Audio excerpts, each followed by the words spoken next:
Andrew had asked Henrietta to marry him.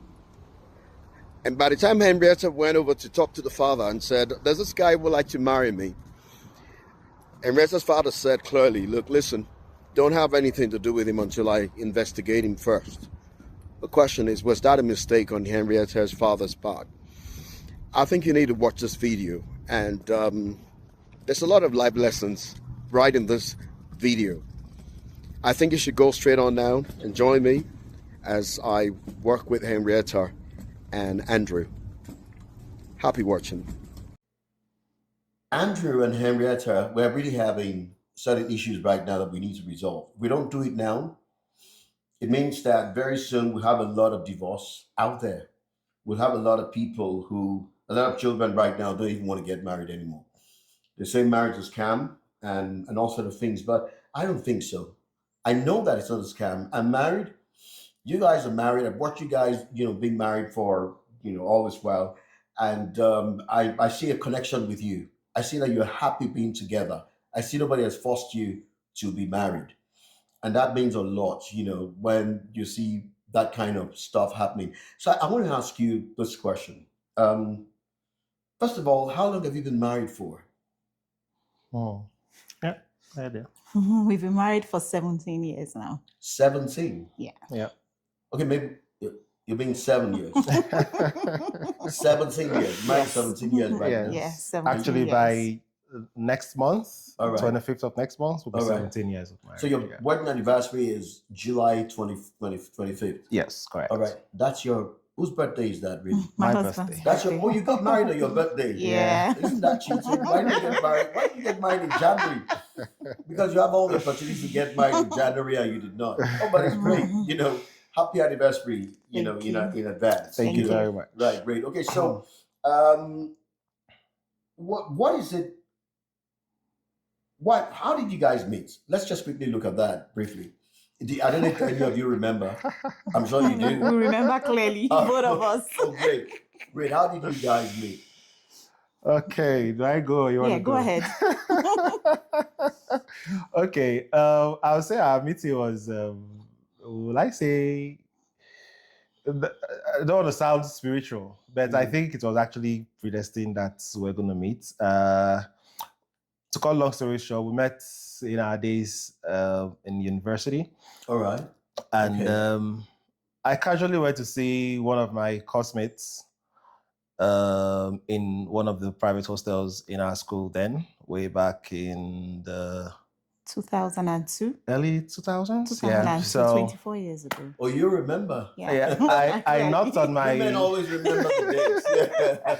All right. I knocked on my Yeah. classmates and friends' door, Yeah. expecting that she would get the door and all that, but only for the person to say, "Oh, come in." And I opened the door and I met this damsel who was lying on the Right. bed, and I'm like, "Oh, I'm here to see Doris," and she was like, "Oh, Doris is not around," and so that was our first point of contact. And All right. after that, we got to. I was like, "Oh no, I think I picked an interest in her," and I was like, "Okay." I spoke to my friend and classmate Doris, who was her hostel mate. Mhm. I'm like, "Oh, was that your friend?" and all that, and she gave me some details, and so I got to know her better because I found out that we weren't going to the same church at that time. Oh. We were in different faculties. Anyway, I was in All law, right. she was in social sciences. Mhm. And we got to know ourselves better after then. We were talking, but one thing with my wife is from the word go, she knows what she wants and Oh. she goes for it, right? All right. So I mean, I was a young boy then, early 20s, or like, oh, I don't want to know the young boy, you just want to play around, just want to see if you can have your way and all of that. Mhm. And she was like, "What do you want?" Wow. I'm like, "Oh, wow." Trust me. I'll give myself that credit. So I was honest too. I didn't know what I wanted at that time. I'll be honest. And I told her clearly. And she was like, "Oh, well, that's fine. It means that, there's no point." She was like, "You're either in or you're out. So there's Right. no in between." And I'm like, "Well, no worries. I mean, there are many fishes in the water. And that's fine." So we're just friends. And we'll see ourselves. We say hi. We see ourselves in church. But we didn't really start a relationship. Right. but we were friends all through our days in university. She Okay. left the university a year before me because she did a 4-year course while I did a 5-year course. Okay. And our paths crossed again after graduation. She was just about to start her first job, and I was preparing for my bar exams. And she was going to see her dad, and she stopped by to see me. And at that meeting, I knew this was my chance. Wow. And there was that thing that just dropped in my heart that if you don't take this chance now, that's it. For God to give you this second chance, it means that there's something, you know. And yes, and that was how, like, okay, fine. I now know what I want. I've known her at that time now for over 5-6 years, and I was like, I have to shoot my shot, and I did, and the rest is history. Fantastic. You want to add something? Fantastic, yeah. She gave me a tough time. Oh. Okay. She gave me a tough time. You know, this thing with tribalism. Oh. We're both from Delta State, quite all right, but Right. different parts of the state. She's from Delta North, the Igbo-speaking part of Delta State, while I am Urobo, right? And I think she had some experiences with Urobo people and all that. And there's this thing they say Urobo guys are, I don't know. But she was like, no, maybe you want to talk that part. I don't know. Okay, so for me, I grew up in a family where I saw my parents' relationship was something like, it was something I had always looked up to. So I believed in commitment. My mom also taught me that, yes, when you get of age, you should look out for someone who is of like mind and someone who is committed. Because, you know, we go to school and, you know, when people just get to a certain age, you believe I'm adult, so I can just date anybody. And for me, I didn't want to go into any relationship without any form of commitment. And that was why from the onset, when he met me and when I saw the way he was going, I had to tell him, what exactly truly do you want? Right. Do you want a committed relationship? Because for me, I can't date a guy and my family will not know about it. Everybody should know. It should be something I am proud of. Right. Okay. I remember when I told my dad I wanted to get married, my dad told me, you need to give me time because I need to investigate. Wow. I need to go and find out Wow. who this person really is. Wow. So Did you know that was going on? Yep. That you were being investigated? Yep. That your family was being investigated? Yes. Yes. I knew. Wow. Our father was a no-nonsense man, and he shoots straight. God bless his soul. And did you become scared at that point in time? Oh, of course not, because I knew my intentions were genuine. So I was like, oh, well, why not? I know I was very, I know there's no 100%, but I know I was from a very, very good family. So I know there was nothing I was going to find out that I was going to be out of place or anything like that. So I was very cool with that. I was like, go ahead. Yeah, I can imagine. Yeah. Right. So commitment was it for me. And sometimes, you know, you thank God. I thank God I actually didn't even date him while we were in school. Because the period we had our friendship made us know ourselves more. Because for me, there are very key things in marriage.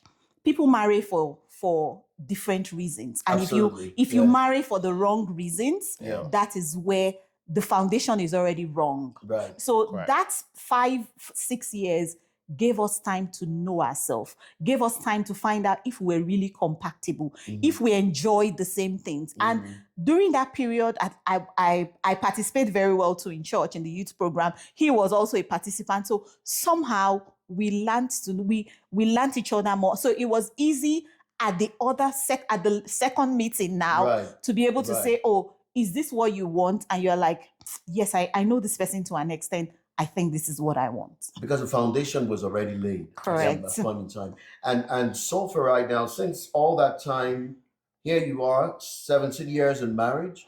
How many years of friendship? 24. 24 years of friendship, 17 years of marriage. That's a long time. Yeah, that's a long time. It is. Have you guys ever felt like, you know, maybe you made a mistake, this shouldn't be, you know, and all of that sort of thing? Has that ever happened? Yes. Yes. When I say, I won't say I made a mistake, but there's no marriage that is all rosy, all smooth. Right. In the first 5 years of our marriage, no matter how you know yourselves, when you get into marriage, the system changes Right. in that you begin to Yeah. discover Yeah, a very whole true. lot of things, a whole new things. That's why it is very important that the foundation is properly laid. Right. If the foundation is properly laid, because that foundation is properly laid, the next stage where you get to, where you begin to discover the other phase of life, that strong foundation will help you out. I used to tell my daughter, I said, when I got married to your dad, in the first 5 years, then maybe my husband he comes back from work and he's on his phone. And I'm like, how can you come back from work? This is the time we need to, and you're on I'm upset, little Yeah. things could get me upset. Right. But over time, okay, we gradually came to know each other. Wow. We gradually came to understand that those things were not actually, no one was doing it because one wanted to be distracted. Some was probably for the purpose of work. And then somehow too, we also started giving up those things that could probably hurt or irritate the next person. So Right. my husband will understand that when he comes from work, he has to have some time with me, then probably some time with his phone. So gradually we learned, and over the next 5 years, when issues started playing out, we were able to surpass those issues. Right. For now, I think someone asked me a question that how often do you quarrel or something like that. I don't think I can even remember the last. It's not like we don't quarrel, but I get that. over time, okay, the things that trouble you no more. That's the Right. way I'll put it. I like that. So I like that. Yeah. I don't really, because now I have built 100% trust. I can tell you, if you can wake me up in the middle of the night and if you tell me this about my husband, I can tell you where he is, what he's doing, and it will be exactly the same. Our mindsets are now alike. Wow. Sometimes when I say something, my husband will tell me, I was just thinking about that.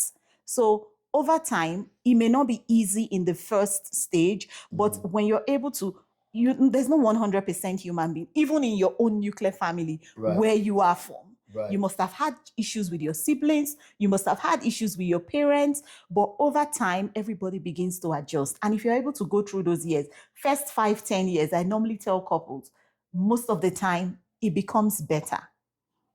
Absolutely. Yes. You want to say something, Andrew? Yeah. So for me, when you say there are regrets, I would say personally, I don't have any iota of regrets having married my wife. Yes, like you said, nobody's perfect. I'm not perfect. She's not perfect. But like she also said, because I think we got that foundation right. It's like when the Bible says, don't put your foundation on sand, build it on a solid rock, right? That's right, yeah. So it's now when you build the foundation on solid rock, you are now able to withstand whatever storms there is that might come along the way. But when the foundation is shaky, I mean, you know how it will be when the storm comes, right? Absolutely, yeah, absolutely. And like she said too, those first 5 years are really the trickiest, if you get what I mean. Right. Because you would think you know your spouse. I mean, all those hype of, I'm getting married, all of that will begin to fade away. You begin to see things that you didn't see before. Those are the times you really want to question yourself if you've made the right decision, right? Yeah. So yes, we had our fair share of that in our initial. Like she said, then I'm not sure I'm not sure she used to check my phone then. Because I believe that she wanted to assure herself exactly, that yes. I can, and also begin to build that trust. That's right. Yeah. Right? That's whatever right. little trust that was there before, she wanted to be able to build on it, right? And come to that point where she is now, where she can say, oh, well, I can read my husband like an open book. That's right. Yeah. And yes, I also gave her room to do that, because for me, well, fine, you want to go that route, go, but just know that it's this person that you're dealing with is not a perfect human being, right? Yeah. But you need to get to that point to where you can beat your chest and say, to a large extent, I can vouch for this person. That's right. And that's all relationships all about. Yeah. There'll be no perfect situation, there'll be no perfect relationship, but once the foundation is right and you build that trust, I think the bulk of things and issues that couples have these days is all based on trust. True. You know, and you should also be able to and willing to always cut your spouse some slack. Because you yourself, you don't get it right all the time. So why do you expect your spouse to get it right all the time? Very true. And when you have a spouse that knows that you can cut him or her some slack, and that spouse is actually reasonable, then it gives that spouse that challenge to him or herself to even say, you know what, no, for this, I'm going to ensure, that I become a better person. Yeah. And I think that is what has sustained us to this point. And by the grace of God, that's what will continue to sustain us. Absolutely. And amen to that prayer. Now, you made mention of a storm.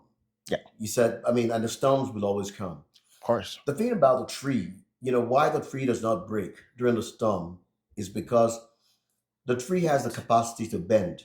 Do you understand? Correct. When you pull a rope, the reason why it's very difficult for the rope to cut is because the rope has the capacity to stretch. So the tree can bend, the rope itself can stretch. And because of that, it's sustained. And marriage itself is supposed to be like that because, it's the Bible made it very clear that it is not easily broken. Right. A threefold cord is not easily broken. But that's a marriage that has to do with the couple and God in partnership. Right. Not that the couples are trying to do the marriage on their own. Yeah. Do you think that, is it possible that most of the problems we have today is because people don't want to bend and they don't want to stretch? Oh, absolutely. Because like I said when I was speaking earlier, it's all about, okay, my native name is Akaruese. It means that remember the good. Literally, that's what it means. So when we say remember the good, don't that person that you think has done so many bad things to you, if you just pause a second and recount, you will see so many good things that person has done. Has also done, yes. Wow. So why not hold on to those ones, so the good things, rather than the bad things? Very true. So that's the meaning of my name. And that has kind of imbibed that culture in me to say, you know what? Yes, this person you might be right to say, oh, what this person did is unacceptable, it's bad, it's terrible. Oh, well and good. Yeah, you're right to say all of that. However, do you have to throw away the baby and the bathwater? Wow. That's the big question. Very true. Are there other times too where you yourself have so messed up that the person can say, oh, yes, you should? How would you feel if the person, in spite of all of that, still says, you know what? I'll cut you some slack. Let's give it a shot. Let's try again. How would that make you feel? That's excited? Fantastic? Will you feel good? Yeah. So why not give that opportunity to that person? Yeah. So that's one principle I live by. I try to always see the good and not dwell on the bad. On the bad. That's right. Yeah. That's so right. And like I said, although it's a two-way street, because you can't be the one always all the time doing the slack cutting, if you get what I mean. Right. So your partner too, or whoever you're doing it for, needs to also be reasonable to know that, you know what, this person has actually, I need to also step up. That's right. So that's where the two-way street comes in. And if you have a couple that reasons that way, then you'll not have problems. You will able, not that you'll not have problems, but you're able to surpass your problems, surmount your problems. Absolutely. Yeah, that's how I see it. So you mentioned earlier, you said that one of the things that sustained both of you is you did not build your house on sand. Yeah. You built it on the rock. Yeah. Because from the very beginning, you were able to understand what Jesus Christ was talking about when he talks about building your house on a rock. Yeah. In what ways do you think people might be building their house on sand today? Okay, so I'll say, you see, people marry for different reasons. Yeah. And that is very important. Those are the foundation of marriage. Some people will marry because everybody's getting married. Some will say, I am of age, so I should get married. Some are marrying because of peer pressure. Some are marrying because their families want them to marry. Some will say, oh, a particular tribe. Growing up as a child, okay, my husband just said that I had a different experience because then I had this notion that Urobo people, which my husband unfortunately comes from, Yeah. are polygamists. Okay. Because Okay. in way back in the day, because Yeah. you know our parents always used to tell us I'm Igbo, I'm Delta Igbo, and in the Igbo land, it's one man. You hardly see an Igbo man who marries two wives. Maybe they may have maybe concubines outside, I can't say, Right. but it's one man, one wife. That is how my own family was. And in the traditional Urobo land, the Urobo people marry usually more than one wife. So maybe because of things I heard, cultural. it's cultural, Yes, exactly. yes. It's not particular to anybody or any family, but cultural. So, people have this mindset. So the reason for which you marry is very, very important. If you marry because you just want to get married, after the marriage, when the storm comes, as you said, the foundation, everything will collapse. That's right. Okay, so you need to marry because one, you're falling in love with that person. You feel you are compatible with that person. You share the same values. Very, very important, because sharing the same values have also helped our marriage. Okay, as he said, we attend the same church. Yeah, that's right. We believe in the same faith, which makes it a bit easier. I'm not saying you must be Catholic. At least if you're a Christian, what you're saying is very, very correct. If you're a Christian and you say you want to go and marry someone of a different faith, at a time will come, maybe you now have kids. Where are the kids going to go to really? Some will say, I want to go here. Some will. My children find it uniting when we can all wake up in the morning, everybody's getting ready, we're going to church. So we go together, we come back together. Right. And we listen to the same gospel, we learn the same thing. That's right. Somehow, whether you like it or not, we are being built in the same way. That's right. Yeah, so very true. Marrying for that reason is very, very important. You must marry for the right reasons. And then people need to just, you need to also look at the values that other person shares. Right. What is important to that person? That's right. Yeah. Yeah, because some people, it may just be the wedding, the fancy wedding. You want to do a fancy wedding, or it may just be for the purpose of procreation. I just want to have a child, and that's it. So people should marry for the very important reasons, so that when the storm comes, because the foundation is strong, they are able to weather the storm. Absolutely. Absolutely. Right. Absolutely. You want to say something? Yeah, I mean, I think she said it all. Right. Yeah, I think you just need to get married for the right reasons. That's it. Like she said, there are a plethora of reasons why people get married these days. And unfortunately, most of them are not what matters. Right. I agree to that. You need to, like she also said, that compatibility, sharing the same values, those are the things that will keep you together. Because if you marry a girl that likes to go out, go partying, or is the social type that wants to hang out all the time, you as the man, you are not that type, it begins to cause friction. That's right. Yeah, friction. But when both of you are the type that, when you close from work, you are running back home. You want to, your house is your heaven. That's right. Yeah. So if you have a spouse that is closing from work and wanting to go to hang out with friends, and you have the other one that wants to come back home, there's already a problem. I mean, there's no missing point any longer. Yeah, so your values have to be the same. You have to be going towards the same direction for you to be able to actually make progress. Absolutely. That's before I ask my last question right now, I agree completely concerning values. Yeah. What sustains a marriage is actually the core values you have. A lot of people build their marriages on common interest, which of course fades. Because, for example, both of you might be married because both of you support Barcelona team. At the end of the day, along the line, somebody will still change from Barcelona to another team. So what happens if that person has changed? Exactly. Now, you begin to have issues. Yeah. Because your common interest is not as common as they used to be any longer. But when we talk about core values, the core values is core because it states it's natural with you. For example, both of you are benevolent. That's a core value. Yeah. So it means that if you want to give, your wife is not going to say, "Don't give. I didn't agree." And all that. But it's easy to say, "Okay, let me run it by my wife first. I know I wouldn't have a problem, but I just need her to know." And then you talk to her about it, and she's able to say, "Why not? Let's do it. What do you have in mind? What do you want to give?" Yeah. That's it. Exactly. But a person who hasn't got the same core value with you will definitely, go against it, and that's Yeah. where a lot of problems starts. Okay, so now we have a lot of people who had built on sand. Mhm.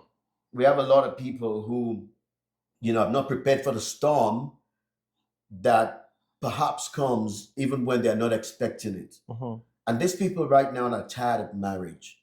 You know, um, is there something? Would you both of you prefer? Is there something that you found in marriage right now, both of you right now, that will never make you want to go back to being single again? If there is, what is that one thing? Do you want to go? Mm. For me, it's everything. All right. Yeah. For me, it's everything because since I got married, whether you like it or not, my life transformed. Thank God for Okay. that. Yeah. Apart from being my life transforming, okay, I see that happiness even outside of me, my family, everybody around me see it. So that's why it's, as I said, it's very important to marry someone who shares the same value with you. Very, very important. For those who are experiencing challenges in their marriage, who did not start from the right foundation, what I want to assure you is that a house started from the right foundation, and that a house is built on sand and breaks down does not mean that you cannot rebuild. Beautiful. Rebuilding is something that everyone can do. Okay.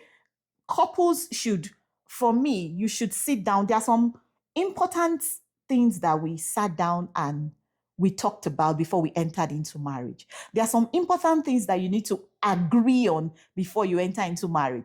Things like your finances, Right. things, because there are so many things. It's not just the love, the love. In fact, as you said, the love gradually will, some fantasies will fade away. And Very then true. as you begin to build up your Reality sets family, in. you will begin to look at different things. How much does A contribute to the family? How much does B contribute to the family? As you said, if one person drops out of work, will you be okay to be the breadwinner of the family? So for me, couples that are facing challenges need to come back to the drawing board. They need to come back to the table again. They need to now, at least they have seen the challenges. They need to now state, what are those challenges? Right. How do we go about those challenges? What can we do? What are you going to bring to the table to sort this issue? What am I going to bring to the table? They should agree. For me, life is not sacrosanct. So if, for example, me and my husband, we say, okay, we're both working, and in our finances, you're going to contribute 60%, I'm going to contribute 40%. That's not to say that if I have the opportunity to contribute 70%, I That will you not won't be do able it. to contribute 70%. Right. We should be able to tell ourselves, oh, this is my part. But you, even as the marriage progresses and as you're making progress, you will then see that it will not be difficult for you to even say, I'm even ready to contribute 100%. Right. Yeah. Because as I am now, my husband knows my finances to ground Z, and I know his too. It's not like we don't have our personal accounts, No, I but get what you we're mean. able to I get what share. you mean, So yes. people should come back to the drawing board, Right. starting all over again, stating it clearly as much as you can, following it, okay, and having an open mind that things can change and things can be shifted. So it's not like, oh, because my husband is the one, and tomorrow my husband is out of job, I cannot contribute 100%. So you get to that point that you should be open to it. If we are able to come back to the drawing board and retrace our step, I believe that marriage can still work and will still work. It's a beautiful thing. I Wow. actually think that that's the best thing I've heard about, not breaking up, people Yep. coming back to the drawing board. Yep. And Andrew and Henrietta are actually telling us that it's time we went back to the drawing board. That's for most of us who actually believe that there's no way anymore. I mean, there's no way you're just there and it's over. Maybe it's actually not over. Maybe you have to learn coming back to your drawing board. Now the truth is, we're taking a break right now. I don't know when we're going to come back, but what I mean is this: I'm not done with Henrietta and Andrew yet. They're going to come back. We're going to talk. We still have a lot of things to discuss, but this is what we have right now for Not Easily Broken: conversations with couples that choose to stay. I want to say thank you very much You're for most being a welcome. part of this. I've learned a lot, honestly speaking. And it's always very, very great when you learn a lot from people. When you look at the way people reason, the way you reason is like you're reason like champions, and that's why you are actually succeeding. So I want to say thank you By the very grace much, of God. and I pray that you. God will continue to keep us married, Amen. and the Amen. wine in this marriage will actually keep getting sweeter. Amen. Amen. Amen. Thank you very Thank you much. very Thank much.